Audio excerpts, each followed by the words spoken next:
Welcome back, guys. Smurfy back for round one with this Rakdos deck, and this hand is pretty awful, so we're just going to mulligan.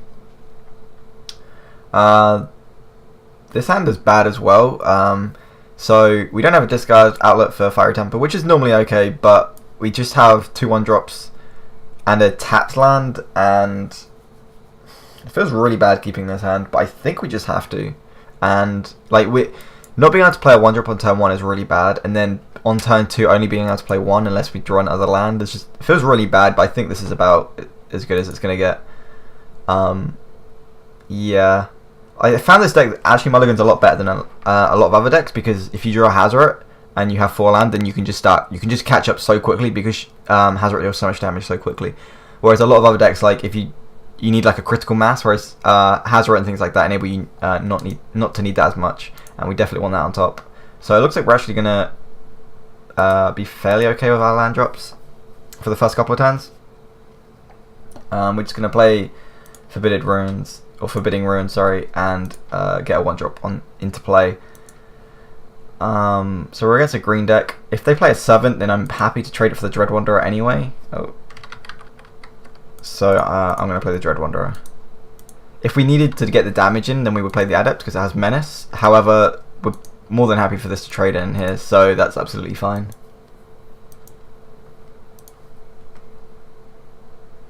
Wow, we drew another untapped land, that's great. I think we just want to attack it and see what happens first.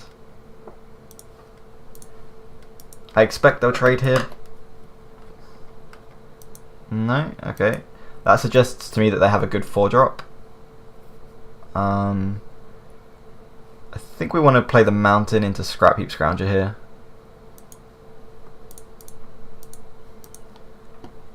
And pass the turn. If we draw an untapped land, we can unlicense next turn, which is pretty good. And again, like Scrap Heap is just a good card to trade.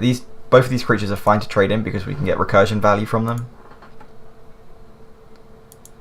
Opponent's just passing back the turn. Alright, we'll play the Smouldering Marsh.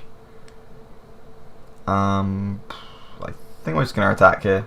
We could like play the Bomat Courier and attack, but it's just going to get blocked. So, and we don't want to discard our hand to draw 1 card from the Bomat, so there's just no reason to throw it in for no reason. I'll attack first, see what happens. Again, no blocks. We'll just play both of our creatures now. Again, like, we could have played the Bomat pre-combat, but I don't even want to attack with that, so I think it's fine to just hold it. And our opponent conceded. Okay, I'm just going to assume they got flooded or something, because it just didn't do anything for quite a few turns.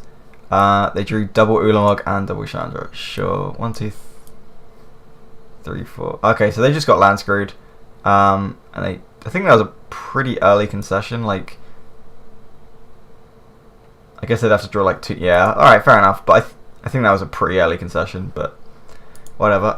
So we know what we're against now because they've shown us, so we're going to bring in the Transgress. The Vein is not great just because 3 life is pretty irrelevant for like an entire card. We want repeat damage because they play things like I can never remember the name. The artifact that went into battlefield, you gain 3 energy and gain 3 life, and then you can sacrifice and gain 3 and 3 again. So I just found that burn spells are just really inefficient against that style of deck. We can bring in Magma Sprays or Fatal Pushes to answer Servant of the Conduit and things like that, but again, I think we just want to be as threat dense as possible whilst being able to answer their like larger threats like Chandra and the Aetherworks Marvel. So I think we want to just go with this. Yeah, we'll play this. And like, that was very unlucky that our opponent drew how they did, but that is one of the big downsides of playing a deck like what they are playing, where you just play like Ulamogs and stuff, trying to hit them off Marvel. We'll keep this. Like, that does just happen a lot because of how the deck is. And it is like one of the most powerful decks in the format. So, what do we want to play first? I think just the Dread Wanderer because it gets the most damage in over a series of turns.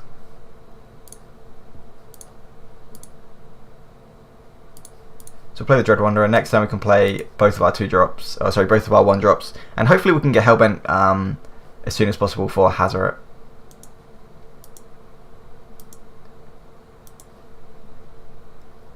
It was a bit annoying that we've drawn another land just because it's hard to get rid of extra lands. Well, we can play the Forbidden Ruins, reveal the swamp again. And we're just going to attack for 2. It might have been correct to play the Bomat Courier last time. No, because we wouldn't have got in this turn, so... Yeah, I think it was correct to play the Wanderer here. And then we're just going to play both 1-drops. It might actually be correct to board these out in this matchup, just because if they make Thopters and things again, they could just get in the way a lot. We're going to play Tireless Tracker here. No, Rogue Refiner. Looking to draw a card. Another card that would be good against Magma Spray or Fatal Push, potentially. We're drawing another land. That's pretty bad for us.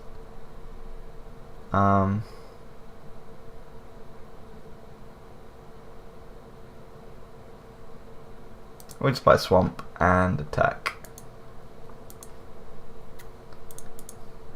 We could attack with the Bomat Courier. I think they'll block. And I think we actually want to keep the Bomat Courier to help us get Hellbent with the Hazoret.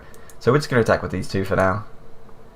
They'll probably just block. Oh, no, this has Menace. A lot of people just don't realise this has Menace. The amount of games I've played where people have just consistently tried to block this and you can't. And it's going to trade, sure.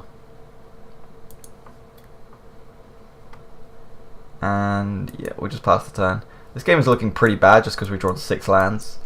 Drawing 6 lands in a 22 land deck is pretty unlikely. But that's fine. Like 4 spells, 6 lands is pretty bad, but we can use Hazoret to turn them into shocks. Really, really mana expensive shocks.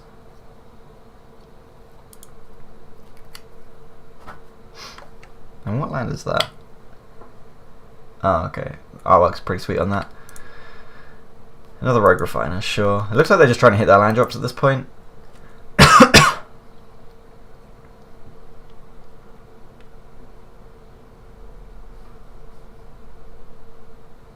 See if our opponent did get a land. Yep.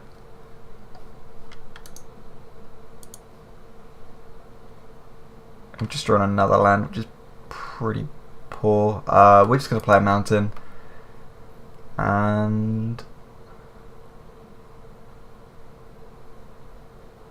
so we can't attack with Hazoret this turn, obviously. I think we just play Hazoret and pass. We can attack with both of these and get in like 1 damage, but it just doesn't really matter. I think we'd just rather keep both creatures alive. Like, we could attack with the Flame Belt and like try and bluff into them scared of double blocking with the Bowmat or something, but it's just no point. Like, the upside compared to the risk is just not worth it. Getting in 1 damage over then double blocking and then we're losing it for no reason. And it might just get in a lot of damage. Or we can use Hazoret as well to pump it so it can actually trade into things. So it's definitely not just like a dead card now.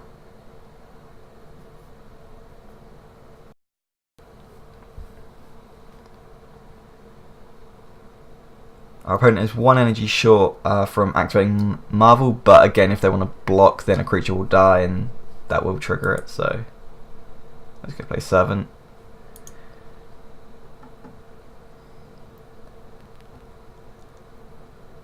Woodweaver's possible not. That's what I was talking about. That's the reason I take out the Arms of the Vein card, because they just gain so much life. We want repeat sources of damage, not little bursts.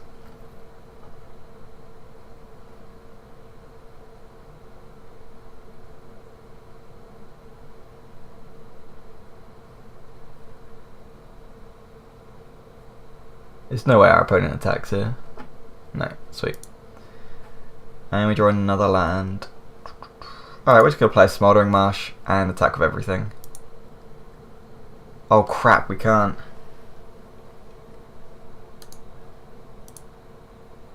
Huh. So, I think we want to activate Hazoret.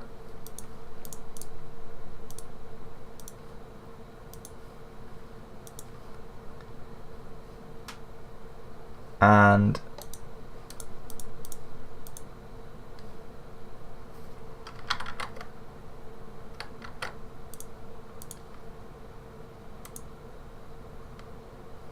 activate the Bowmat as well, just to get Hellbent, so we can actually attack with our Hazoret. It triggers this a bunch of times, so this can trade in fairly nicely into 2 creatures. and they have to block it with 2 creatures if they do want to block it. So this helps just getting some damage quicker, because like keeping the bow matter around isn't really doing anything. Alright, so we get to 2 for 1 here.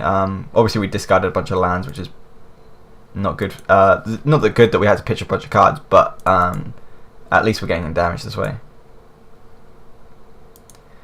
And we do have the Dread Wanderer, and okay, yeah, just the Dread Wanderer in the graveyard, so next time we can always use that as well. Looks like our opponent hasn't found a Marvel yet, which is really fortunate for us. Well, not even a Chandra actually. That was a great draw, so we can... trying to think if there's anything at instant speed we should be worried about. I don't think so. We can Fiery Temper this, and then get in for 5, which I think is fine.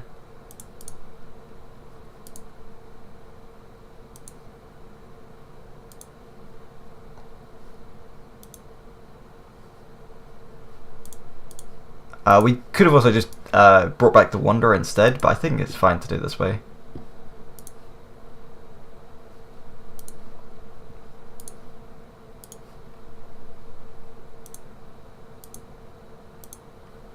I think we'd rather get rid of the Servant and get the 5 in with the Hazoret instead of the Hazoret getting blocked by the Servant and then us adding 2 power to the board. So now if we draw something like another Fiery Temper, then we can potentially just have lethal. Oh, they're going to have Chandra, sure. It's just like another reason why Hazoret is so good. Like, Chandra just does nothing to her, to Hazoret. It's going to discard the hand and just look for Aetherworks. They had double Radiant Flame that just did nothing against us, which is just insane. That, like, one of their best sideboard options just didn't do much against us. I think it just shows how powerful the gods are, in especially aggro decks. So we can kill Chandra if we want to now, but I don't think we want to be doing that.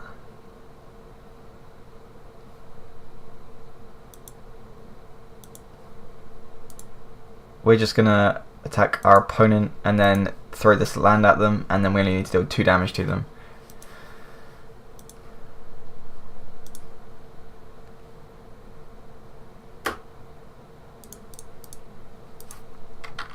Yeah, we'll just pass the turn.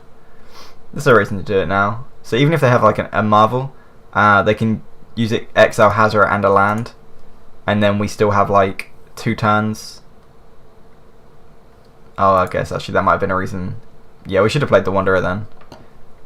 That was a pretty stupid mistake. I'm surprised they're playing cards if they haven't got a Marvel. Okay, they do have a Marvel. I was gonna say if they didn't, then they want to just keep everything in hand and pitch them to Chandra just to empty your hand as quickly as possible, really. So they're gonna get in for 6. So we are under a bit of a clock now.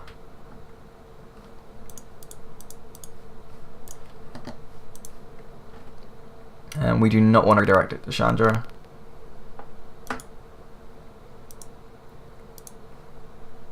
And this costs 3 to activate, so we do just have lethal if they whiff on the Marvel. Let's find out.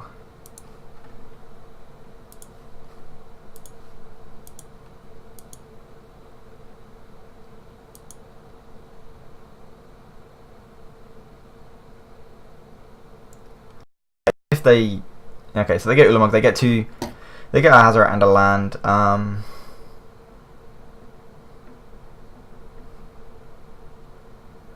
think we just let that happen. And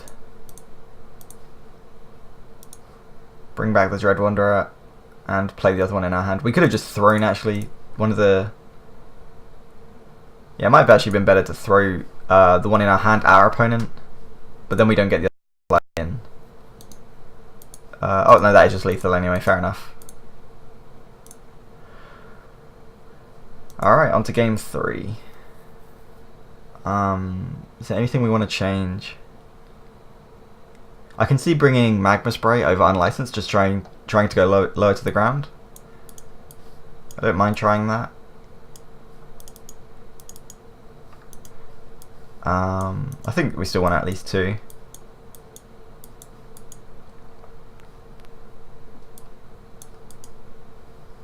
Yeah, we'll try that and submit.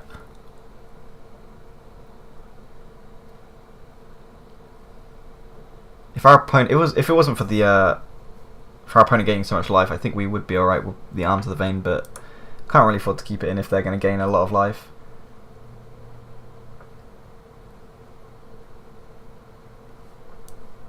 So this hand is a little bit awkward just because of, again, these Smouldering Marshes are just, I really don't think they should be in the deck. Because now we have the option of turn 1 Bowmat Carrier or turn 2 Brawler. And if we want to turn 2 Brawler, then we can't Fiery Temper, which isn't a problem because of the Marshes, that's just because we can't hit 3rd land drop in turn 2, obviously. So I'm sure like, if we want to go turn 1 Bowmat Carrier, then we can turn 2 Brawler, but we can't Madness one of the Fiery Tempers. We'll keep, but I think we're just going to attack with the Bowmat Carrier turn 1 and then save the Brawler for turn 3 and see what happens. This is just really good to start stocking up on cards because every time exiles 1 you get an extra card that you could draw later. So I think it's quite good to get these in early. And also we could maybe later in the game activate this and then discard both of these with Madness to this, which would be nice.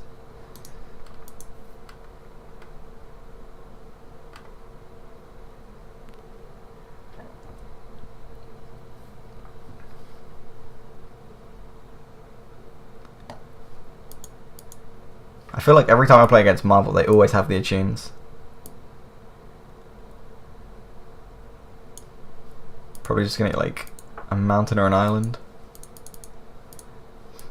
I think this matchup is a lot worse than the Sultai version. The Sultai version is a lot more grindy, whereas the Teamer version is a lot more oriented on the combo. So I'd rather play against the Sultai version, but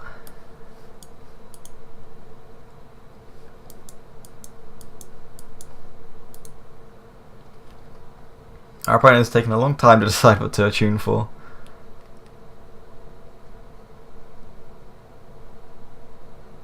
If we could draw an untapped land, that'd be really nice, because then we could just play the Brawler and discard a land.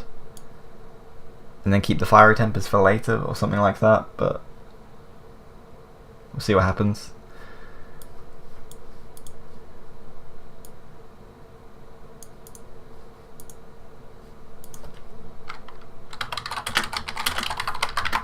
Not even sure if our opponent's at their computer at this point.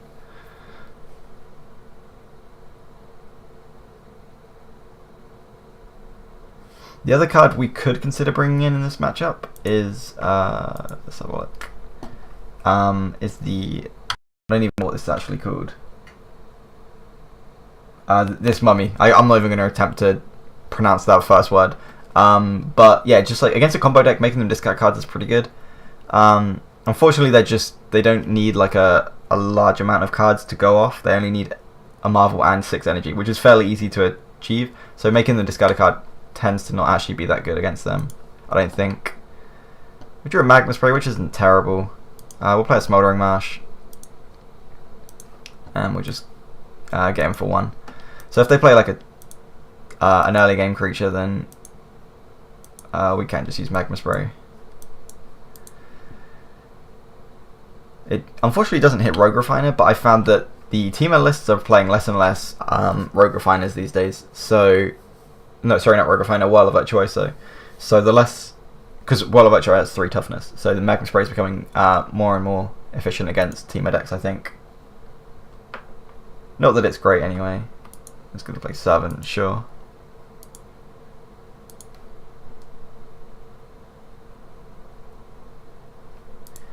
Play that, and so we can play the Brawler here.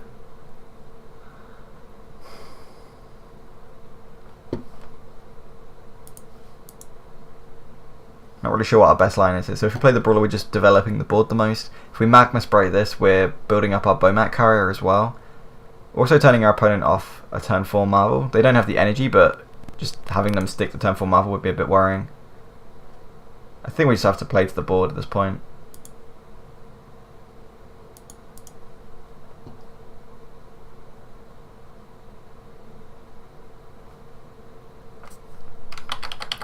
The thing is, like, next turn, if we can, obviously we'll have 3 mana, so we can go Brawler into Fiery Temper next turn, which is such a huge tempo swing that I think we want to just Magma Spray this turn. Yeah. We're going to do that just because we can Brawler next turn, and obviously we don't get the hit in with the Brawler, but we get to use the Madness Enabler side of it, so I think we want to do that. I really want to find an alternative to playing all these Smoldering Marshals, because I just feel like they've ruined the deck. I even feel like the Cycling Land would just be better in this deck than this, because this very rarely comes in untapped. Alright, let's attack in first, see if they've got any shenanigans. Also just do have the option of just activating this after damage, drawing 4 cards and madnessing both of these at them.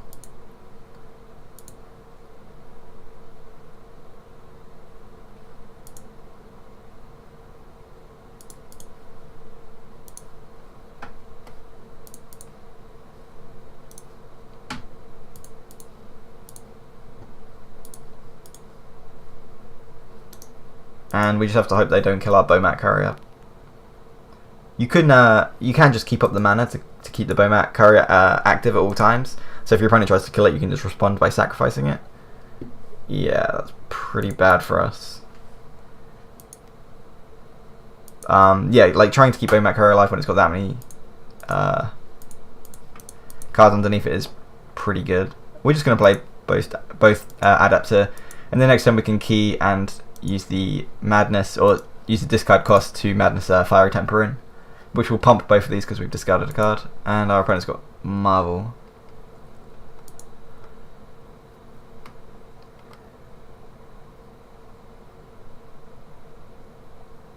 And they get a lot. Yeah, that's just going to be game. They're on 13. That's not even close. That was really unfortunate. Yeah, Transgress would have been great, but we had a really bad hand because of our Cinderglades. Oh, sorry, not Cinderglades. Whatever the black-red tapped land is. Anyway, thanks for watching. I'll see you guys in round 2. Peace.